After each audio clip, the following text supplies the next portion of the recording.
Bonjour, aujourd'hui je suis vraiment très heureux de vous accueillir ici dans le Tarn. Nous sommes plus particulièrement dans le Sidobre. Aujourd'hui, Bérangère nous a donné rendez-vous pour nous raconter de belles histoires, de belles légendes et pourquoi pas avoir un tout petit peu peur. C'est passionnant, on va parler de très très beaux rochers comme celui qui est derrière moi, la fameuse Speyro Clabado. Et ça va vous passionner comme moi ça me passionne, enfin je l'espère. Alors on y va ?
Bonjour Bérangère. Bonjour Christian. Merci beaucoup de m'accueillir dans ta maison, le Sidobre. Avec plaisir. Nous sommes en fait ici dans un des rochers les plus emblématiques, la fameuse Speyro Clabado. Tout à fait. D'abord, ça veut dire quoi Speyro Clabado? Alors, Peyro-Clabade, en fait, c'est la pierre qui est calée par la clé de voûte. Alors, c'est pas très joli, c'est pour Ouais. ça qu'on a gardé Peyro-Clabade. C'est plus joli. L'occitan en plus ça me va bien. Alors la pierre c'est celle-là? Voilà, c'est la grosse là, Oui. qui fait 780 tonnes. 780 tonnes, fichtre. Elle, Et est, clavé donc? elle est clavée, elle est calée sur un piédestal, dont le piédestal il est là. Et en fait, le piédestal il fait moins d'un mètre carré, Qui est juste là. juste derrière nous là. Ça Alors, craint rien? On sait qu'elle va tomber, mais on ne sait pas quand. Bon, ce ne sera pas aujourd'hui, je vous l'assure. J'espère aussi. Et donc en fait, elle repose sur à peine un mètre carré. Là, le piédestal, il est gros hein, quand même. Mais en Oui. fait, la partie où repose la pierre fait moins d'un mètre carré. Et en fait, ce qui tient l'équilibre, c'est juste cette partie-là. Si on la voit de plus loin ou de sur le côté, ça fait vraiment comme une cale, un coin. D'accord. Donc, comme une clé de voûte dans une église. En fait. D'où le nom attaché, fermé, clavé. Voilà. On Et vient- donc là-bas, de la clé, les gens croient souvent que c'est la clé qu'on met dans la serrure. Ah oui, Et en non. fait, non, c'est la clé de la clé de voûte. D'accord. D'accord. Voilà. Bon. C'est pour ça que les gens traduisent par la pierre clavée, fermée à clé. C'est pas tout à fait ça. Bon, de toute façon, tu vas nous raconter de très belles histoires sur les légendes, sur qu'est-ce que le Sidobre, je pense. Oui, on va essayer. Tu as plein de choses à nous montrer. Plein de choses à montrer, plein de choses à dire. Bon, super. Alors, on y va? Et on y va.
Qu'est-ce qu'il est beau ce lac?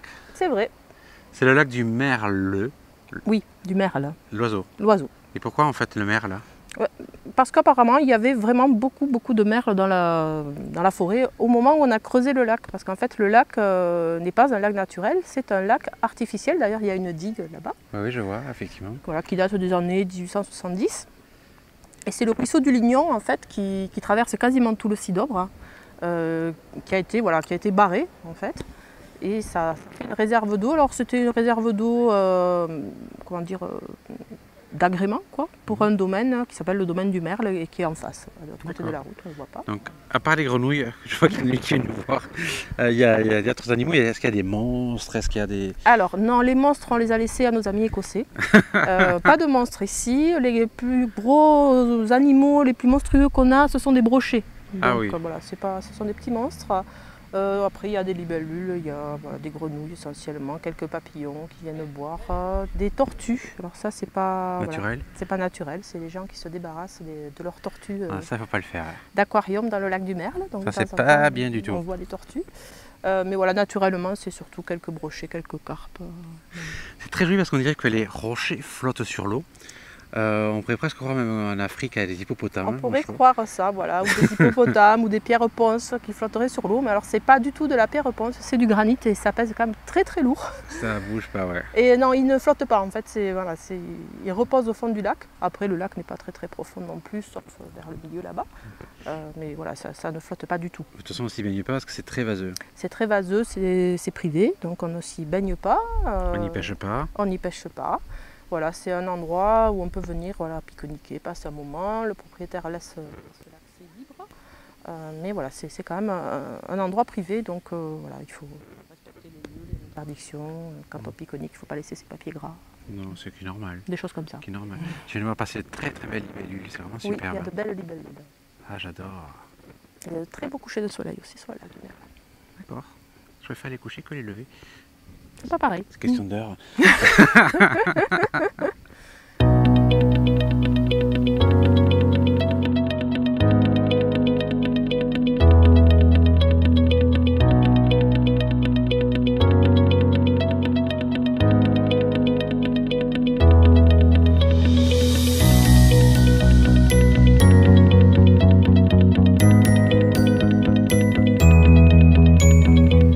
Quel endroit magnifique, hein. Ah, c'est vrai que c'est très beau ici. C'est en plus un endroit frais, on a un petit vent frais qui sort dessous les rochers. Tout à Faut- fait, il y a le petit cours faut- d'eau dessous qui rafraîchit. Ouais, mais faut pas le dire. Non, non, il ne faut pas. On ne dira pas qu'il y a la clim naturelle au chaos de la Balme. Voilà, justement, je vais te demander où sommes-nous. Alors là, nous sommes donc au chaos de la Balme, à Oui. Saint-Salvi de la Balme. Et nous sommes donc dans le Sidobre. Et c'est un endroit où vraiment on voit l'érosion dans ce cas-là de plus grandiose en fait, avec toutes ces formes, toutes ces boules qui ont été façonnées par le temps. D'accord. Parce qu'en fait, le Sidobre, c'est vraiment une histoire de temps. C'est quelque chose qui s'est fait très très très lentement. C'est-à-dire à peu près combien de temps? Il y a plus de 300 millions d'années. Ah oui, quand même. Oui, oui, vraiment, voilà. C'est Et pas- alors, contrairement à ce qu'on pourrait croire quand on voit des sites comme ça, où on a l'impression qu'en fait que presque que les rochers ont plu sur Oui. la Terre, qu'ils sont arrivés du ciel, on pourrait croire ça, que C'est une des légendes d'ailleurs, je crois, non? Oui, il y a une légende qui dit ça, que ce sont que Jupiter a fait pleuvoir des rochers sur Terre pour punir des voleurs. Alors en fait, c'est pas du tout comme ça que ça s'est formé. Au contraire, au lieu de venir du ciel, ça vient vraiment des profondeurs de la Terre.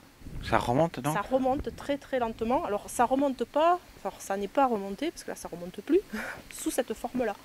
C'est un magma liquide qui vient des profondeurs de la Terre. Imagine comme un volcan en fait, hein, Oui, oui. la réserve de magma d'un volcan. Sauf qu'ici, il n'a pas trouvé de cheminée en quelque sorte pour sortir. S'il y avait eu des failles géologiques comme, je sais pas moi, Tous en les Auvergne, volcans, oui. ben, on aurait un volcan comme on a en Auvergne. Et ici, il n'y avait pas cette possibilité, tout simplement parce qu'ici, il y a 305 millions d'années, il y avait au-dessus de nous une montagne qui était haute comme l'Himalaya actuel à peu près. 6, Ah ouais. 7, 8 000 mètres de hauteur, Au-dessus de nous. au-dessus de nous. Cette chaîne, c'est la chaîne hercynienne. Alors, il en reste quelques petits bouts en France notamment. Quand on va en Bretagne, le massif armoricain, qui est tout bas, tout rond, tout vieux, tout usé, ben, c'est un bout de cette chaîne hercynienne qui reste. Et notre massif central, ici on est au bout du massif central. Et le massif central, voilà, ces petites presque collines, hein, c'est Oui, oui. arrondies, toutes douces, ben, c'est ce qui reste de cette chaîne hercynienne, qui a D'accord. complètement disparu, parce qu'avec le temps, eh bien, c'est érodé, érodé, érodé, érodé. Et à force de s'éroder, on est arrivé à avoir le granit à affleurement. Alors le granit, la lave, qui n'a pas pu remonter, comme elle était coincée dessous là, pendant des millions et des millions d'années, ben, elle s'est refroidie, Elle va se figer. elle s'est figée. En se figeant, elle s'est fracturée. Les fractures, on verra ça tout à l'heure, ça s'appelle des diaclases. Donc c'est ce qui va permettre en fait les formes qu'on voit là, c'est grâce à la présence de diaclase qu'elles vont arriver, mais c'est encore dans plusieurs millions d'années. Donc ça se fige, ça se fracture, ça arrive à la surface, mais en fait c'est pas un mouvement ascendant, c'est la montagne au-dessus qui baisse, et à partir du moment où ça arrive à l'affleurement, on va avoir de l'eau qui va s'infiltrer dans ces failles, dans ces diaclases, et qui va commencer à éroder doucement le massif. Mais ça se fait en sous-sol. Et ça se fait très lentement. Tu m'as dit plusieurs millions d'années. Des millions et des millions et des millions d'années. Alors tout à l'heure tu as employé le mot balme. Balme, Kesako. Kesako. Alors une balme, alors, je vais dire c'est comme une grotte, mais c'est pas une grotte. Une grotte, c'est l'érosion qui creuse un trou dans le rocher, en général c'est le calcaire. Ici, le granit il est très dur. Pour creuser une grotte dans du granit, c'est quasi impossible. Mais ces rochers qui ont bougé, qui ont glissé les uns sur les autres, il y a des endroits où ça fait des abris sous roche en fait. Et à Saint-Salvi, on a la plus grande balme du Sidobre, c'est-à-dire le plus grand abri. Alors il est tout en haut du chaos. Il faut remonter. On sait combien ça mesure? Oui, on doit le savoir, mais moi je ne sais pas. Je n'ai jamais mesuré. C'est un des plus importants au niveau des masses en tout cas. Il y a 35 KO dans le Sidobre. C'est pas le seul. Il y en a 35. Donc il y a celui-là, celui de la balme, il y a celui de la resse, il y a celui de feuille de bois, il y a celui de la rouquette, il y a celui du chapeau du curé. Voilà. Et j'en oublie, il y a celui du séquin, etc., etc. Donc il y a énormément de chaos. Celui-là, c'est celui où les masses sont les plus importantes. La grosseur des rochers est très impressionnante. Et puis voilà, il est très agréable, il est dans les bois, il y a l'eau qui coule dessous, il y a un petit sentier aménagé, donc on peut remonter le long du chaos. Il y a des endroits où les enfants peuvent se glisser sous les rochers. Il faut faire attention quand même parce que ça peut glisser quand il y a de l'eau, la mousse, etc. Même là, il faut vraiment venir avec des bonnes chaussures, il faut vraiment faire attention. Il faut être prudent, il ne faut pas venir en claquette. Mais voilà, c'est un des endroits un peu magiques du Sidobre où on voit vraiment les forces de la nature, ce que ça peut donner. C'est magnifique. C'est vraiment magique. Tu vas parler d'érosion, tu vas nous expliquer, trouver un endroit pour nous expliquer l'érosion? Oui, tout à l'heure, il n'y a pas de souci, on trouvera un petit coin. Bon, on y va. Je connais. On va y aller. On va faire un petit tour et puis tu vas nous montrer comme ça. Voilà. Et après, on ira parler des légendes. Et après, on ira aux légendes. C'est parfait, on y va. Allez.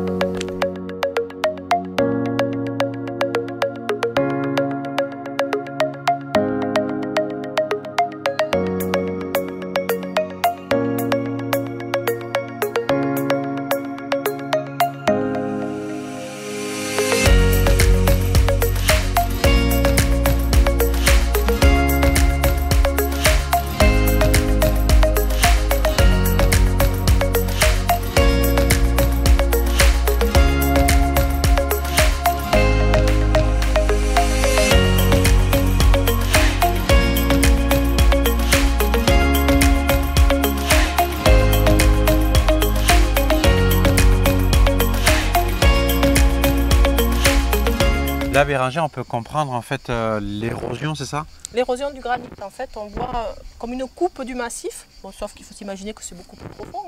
Donc on voit qu'il y a très peu de terre végétale. Et dans cette terre, on devine la forme des blocs plutôt arrondis. Et on voit très bien les diaclases. Donc on devine les diaclases. Ce sont les failles naturelles en fait. Diaclases. Glaseux. Ce sont en fait les failles naturelles quand le massif s'est refroidi, il s'est fracturé. Et ces failles, elles existent toujours en sous-sol. Et là, on en voit, donc on devine qu'il y en a une ici. Oui. On devine qu'il y en a là. Et puis on voit qu'il y en a une aussi ici. Donc en fait, ces failles, elles permettent à l'eau de s'infiltrer quand il pleut dans le massif. Et l'eau, quand elle est infiltrée dans ces failles, elle est comme prisonnière en fait.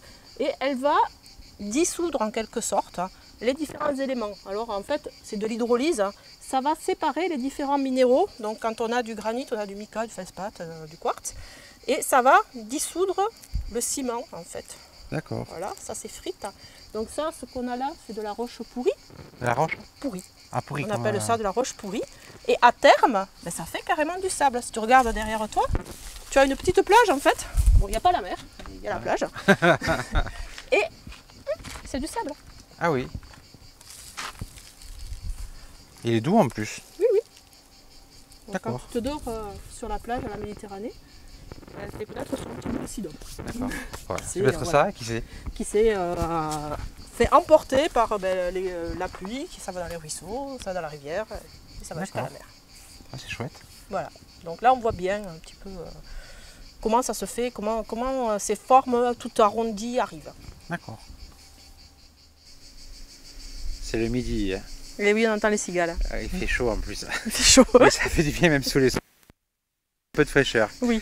On a vu la géologie, on a vu... Et si on parlait légende?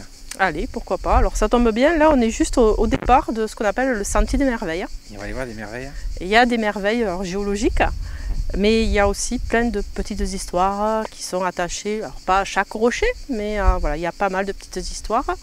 Et donc si tu veux, on peut avancer un petit peu. Et... On va aller voir, tu vas nous en raconter. Voilà, je vais en raconter une ou deux. C'est ce que tu racontes le soir dans ta visite? Voilà, alors le soir, je fais vraiment que le sentier des légendes, avec voilà, toutes les petites histoires. Il y en a 6 ou 7, je sais pas, je ne les ai pas comptées. Bon, là, on va voir peut-être une ou deux. On va Oui, pas, c'est bien. voilà, ça dure 2 heures, hein, le circuit en tout. Donc. On va pas faire les 2 heures, il fait trop chaud. Et après, il y a tellement de choses à voir. Voilà, que... quelques-uns. Allez, on y va. Allez, On va voir. allons-y.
Elle est fabuleuse.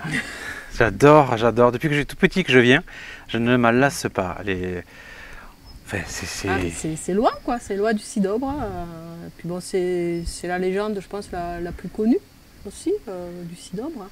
Et c'est un des rochers emblématiques. Hein. C'est vrai que bon, il y a la Payroclabade, il y a le lac du Merle, il y a le roc de Loie, qui sont vraiment les. Ça, c'est la trilogie 3, incontournable. Voilà, les 3 incontournables du Sidobre. Après, évidemment, il y a plein d'autres sites qui sont magnifiques, comme le Chaos de la Balme, où on a été, comme le rocher tremblement de Lascombe, où on n'a pas été, et plein d'autres, le sud de la Truite. Voilà, on ne peut pas tout voir. Mais voilà, là, c'est vraiment un des incontournables. On ne peut pas venir dans le Sidobre et ne pas venir voir Loie. Alors, Loie, justement, elle a une histoire. Elle a une légende, voilà. Alors, son histoire, bon, ben, c'est l'histoire géologique de tout le massif, bien sûr, mais elle a une légende. Alors, bon, je vais te faire la version courte, là. Oui. Sinon, la nuit va tomber. Non, non, les loups vont sortir après. Voilà, il y aura les loups et tout, les rabougris qui vont sortir, non, c'est dangereux. Alors, en fait, l'histoire, en version courte, raconte qu'il y a très longtemps, au temps où les animaux parlaient, donc c'était il y a vraiment longtemps, il y avait 2 génies qui se partageaient un petit peu le plateau de Crémocel. Donc Crémocel, c'est l'endroit où nous sommes ici. Et chacun avait une ferme, chacun d'un côté du plateau. Et chacun avait un troupeau d'oies. Et évidemment, les 2 génies ne pouvaient pas se voir. Voilà, ils ne pouvaient pas s'entendre. Et ils ne voulaient pas que les oies se mélangent d'un troupeau à l'autre. Donc voilà, ils surveillaient bien que les oies ne se mélangent pas. Et le soir, ils faisaient rentrer leurs oies chacun dans leur poulailler, chacun dans leur ferme, et ils comptaient leurs oies pour être bien sûr d'avoir le bon nombre d'oies. Et donc, voilà, tous les soirs, un génie comptait ses oies, 17, 18, 19, 20, il en avait 20. Et puis un soir, il compte ses oies, 17, 18, 19, et il en manque une. Il en manquait une. C'était donc notre oie qu'on a ici. Et alors, il s'est dit, tiens, c'est quand même bizarre cette histoire. Puis il était un peu fatigué, il a eu un peu la flemme de recompter, il a dit, je verrai ça demain matin. Et donc le lendemain matin, il ouvre le poulailler, il recompte ses oies, et quand il les recompte à la sortie, 17, 18, 19, 20. Il s'est dit, bon. Ouais, j'ai dû me tromper hier soir, j'étais fatigué. J'étais fatigué, c'est pas grave. Et le soir, il recompte ses oies, et pareil, 17, 18, 19. Tiens, c'est quand même bizarre. Donc, pareil, il était un peu fatigué de sa journée. Il dit, je vais voir demain matin. Demain matin, il recompte 18, 19, 20. Il se dit, ça fait quand même bizarre, ça fait 2 fois que ça m'arrive. Je vais surveiller ça d'un peu plus près. Ce soir, si j'en compte 19 quand elle rentre, je vais surveiller le poulailler. Donc le soir, il les rentre, 17, 18, 19. La 20e n'était pas là. Donc il va chercher une couverture et il se met près du poulailler. Et il se prépare à passer la nuit près du poulailler. Évidemment, il s'endort. Mais sur le matin, il est réveillé parce qu'il entend des petits froissements de plumes. Quelque chose qui se faufile. Et puis il voit sa 20e oie qui arrive tout discrètement et se faufile sous un trou du grillage qu'il lui, il n'avait pas vu. Et hop, elle vient se ranger bien sagement à côté des 19 autres oies. Qui dormaient bien. Qui dormaient bien, voilà. Et si bien que le matin, évidemment, quand il rouvre son poulailler, ben, il y en a bien 20, mais il a bien repéré quelle oie s'était faufilée. Et il l'appelle, il lui dit viens me voir, viens me voir. Alors l'oie, elle a compris qu'elle s'était fait repérer. Alors elle s'approche en dandinant là du génie, comme ça, monsieur, ne grondez pas, j'ai pas fait de bêtises. Il dit bon, explique-moi un peu ce que tu fais là toutes les nuits, qu'est-ce qui se passe? Alors elle était là, elle est un peu gênée. Elle dit vous savez, le génie de l'autre côté du plateau, oui, je le connais. Il a un troupeau d'oies lui aussi. Oui, je sais. Oui, mais là-bas, il y a un jar. Ouais. Et oui, parce que dans le troupeau de notre oie à nous, il n'y avait que des oies. Il n'y avait pas de jar, il n'y avait pas de mâle.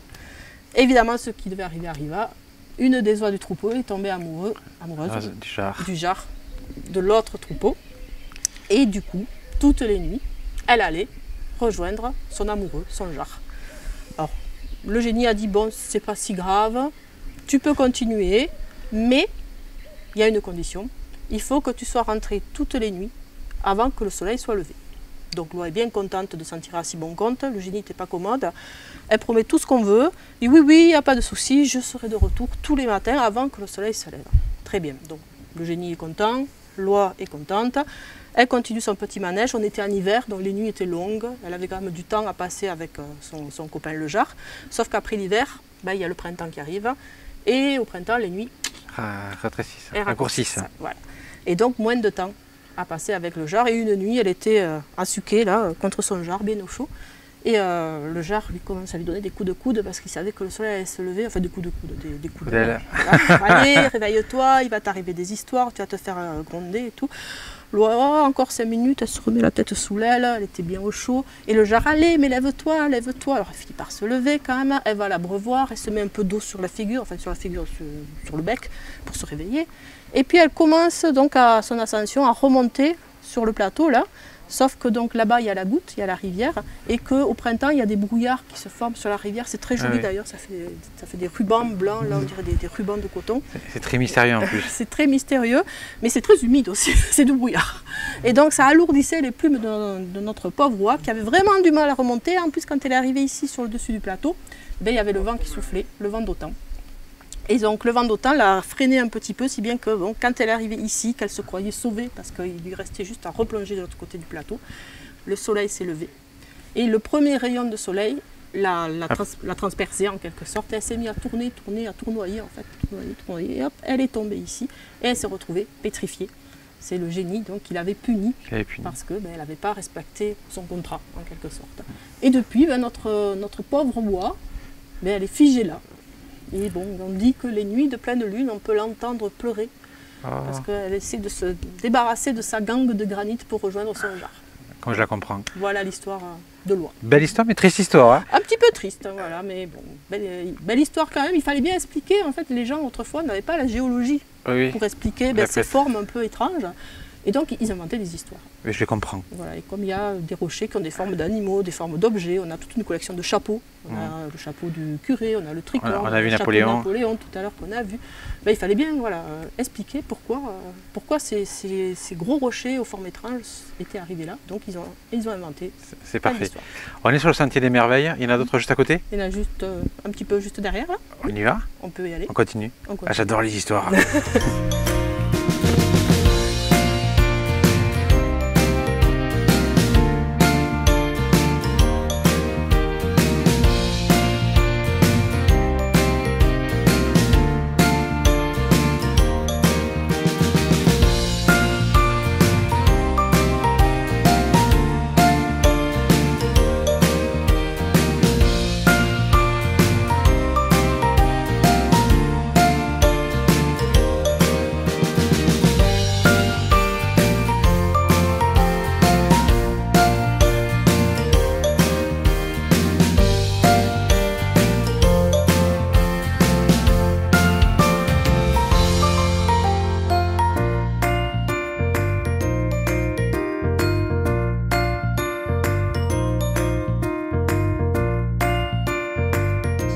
Et voilà le fauteuil du diable. Ou de la diablesse. Je m'installe. Vas-y, je t'en prie. Ou La diablesse. La diablesse et du cidre, c'est moi. La sorcière peut-être. La sorcière des cidres. Et c'est toi que je te jette par le sort. C'est vrai que c'est. Non. Alors, le fauteuil du diable. Alors, pourquoi le diable? Pourquoi enfin, le fauteuil? Je comprends pourquoi, parce que tu es assis dessus. Voilà, on peut s'asseoir. Mais. Pourquoi le diable? Et oui, raconte-moi l'histoire. Alors, en fait, dans le cidre, il y a plein d'histoires avec le diable. Et alors, le diable, tu sais, on l'appelle aussi le malin. Oui. Parce qu'il n'est pas très sympa, voilà. Mais alors, chez nous, le diable n'est pas très malin, en fait. C'est-à-dire qu'il lui manque un petit grain. Et il arrive plein de bêtises, en fait. Souvent, le pauvre, il se fait rouler. Donc, vraiment, il n'a pas de chance ici, dans le cidre. Et donc, les gens du plateau de Crémocel avaient remarqué que le diable, alors on l'appelle le bon diable. Parce que justement, voilà, comme il n'est pas très futé, il ne fait pas beaucoup de mal finalement. Donc les gens, voilà, ils l'ont presque pris en sympathie. Presque pris en pitié. Voilà, presque en pitié. Et ils l'appellent le bon diable. Alors, ceci dit, c'est quand même un diable, tu vois, un grand diable très poilu, avec les cornes sur la tête, avec des grands pieds. Mais alors, vraiment, des grands pieds. Des grandes mains, avec des grandes griffes. Que fourchu, c'est vraiment le diable poilu, comme on l'imagine. Moche, voilà, le diable. Mais assez sympa finalement parce qu'il n'a pas de chance. Donc il vient s'asseoir souvent le soir ici et puis il regarde vers là-bas. Et là-bas en fait tu as le plateau qui finit, tu as la rivière en bas et de l'autre côté ça remonte et il y a une ferme. Et dans la ferme il y avait une fermière. Souvent. Ben oui. C'est logique. Et notre bon diable était tombé amoureux de la fermière.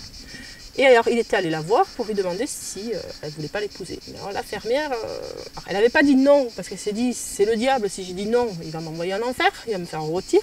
Mais elle n'avait pas dit oui. Imagine un diable de 2 ou 3 mètres de haut, tout poilu, avec des mains comme des battoirs, des griffes, des pieds énormes. Bon, voilà, des cornes. Des cornes, ils avaient déjà, non voilà, elle n'avait pas envie, quoi. Et donc elle le faisait un peu tourner un bourrique, quoi. Elle lui disait, écoute, je réfléchis, et puis quand j'aurai pris ma décision, je te mettrai une lanterne sur le bord de la fenêtre. Donc tous les soirs, quand il faisait nuit, il venait là, et il regardait la ferme en face pour voir si cette fichue lanterne voulait s'allumer ou pas. Et donc les gens avaient remarqué son manège, mais eux ne savaient pas. Donc un jour, il y en a qui sont venus, ont pris leur courage à deux mains et qui sont venus demander au diable qu'est-ce qu'il faisait. Et il leur explique. Et les gars, ils se disent, attends, il y a peut-être une solution pour se débarrasser en fait du diable. Et donc ils vont monter un petit coup fourré avec la fermière pour se débarrasser du diable. Et alors je ne vous raconte pas toute l'histoire parce que c'est un peu long. Mais à la fin, voilà, le diable, il va finir dans le ravin en fait. Il va tomber. Il va finir de pauvre, oui, il va se cabosser un peu la tête et tout, mais du coup il ne reviendra jamais dans le cidre, mais ça a laissé des traces, parce qu'en fait si on descend un petit peu là, on va voir l'empreinte du diable, donc la trace de son pied, voilà, qu'on peut voir d'en haut là, et aussi une grosse griffure sur un rocher, parce qu'évidemment quand il est tombé, il a pu se rapprocher, et avec ses grosses mains très griffues, il a laissé vraiment une trace énorme dans un rocher. Quand tu dois raconter ça le soir... Les enfants se rapprochent un peu de leur maman en général. Et les mamans du mari. Et les mamans du mari éventuellement. Mais voilà, on joue à se faire peur. Voilà. Ah, c'est excellent, j'adore ça. Voilà. Donc tu racontes encore beaucoup d'autres histoires, je présume, on a vu. Je raconte quelques-unes en plus. Voilà. Et puis bon, là, c'est des extraits en fait que j'ai fait un petit peu. Oui. Mais quand on fait la balade, en fait, il y a certains personnages qu'on retrouve de rocher en rocher, alors à 2-3 endroits. Et puis voilà, il y a une petite suite, il faut quand même être attentif. C'est pas non plus des histoires pour les tout petits. Oui, oui. Il faut, voilà, le parcours, il n'est pas pour les tout petits non plus, vu le parcours, le dénivelé. C'est pas très long, mais voilà, il y a quelques difficultés à certains endroits. Donc je les prends à partir de 7 ans. Puis ça a à la fois bien marché. Tenir le coup, parce que ça dure quand même plus de 2 heures, donc il faut que leur attention tienne 2 heures. Et puis qu'ils puissent suivre un peu aussi les histoires, la logique, voilà, se rappeler de certains événements dont j'ai parlé avant pour parler après. Voilà. Ta visite, elle commence à quel jour et à quelle heure? Alors c'est le jeudi et c'est à 21h. D'accord. Jusqu'à la tombée du soir. Alors sur le papier c'est jusqu'à 23h, mais dans les faits ça dure 23h15, 23h30, ça m'est arrivé de rentrer à minuit, ça dépend des gens quoi. Voilà. Avant qu'on se transforme en citrouille. Oui, non, on rentre avant. Voilà. On rentre juste avant la citrouille. Ça c'est parfait en tout cas. Merci beaucoup Bérangère. Avec plaisir. J'ai adoré faire cette visite avec toi depuis le temps qu'on disait on va le faire, on va le faire, on va le faire. Mais oui. C'est Ça y est, fait, c'est fait, ça y est. Merci mille fois en tout cas. Avec plaisir. C'est passionnant en tout cas. Et puis je vous invite vraiment à venir suivre les visites Frisson Roche de Bérangère. Vous allez adorer comme moi j'adore le faire. Mais en plus en pleine nuit, c'est un autre effet. Ah oui, là il fait jour. Là il fait jour. En tout cas, je vous remercie beaucoup de nous suivre toujours plus nombreux. Merci beaucoup. Je vous donne rendez-vous très vite pour de nouvelles aventures. Alors je vous dis à très bientôt.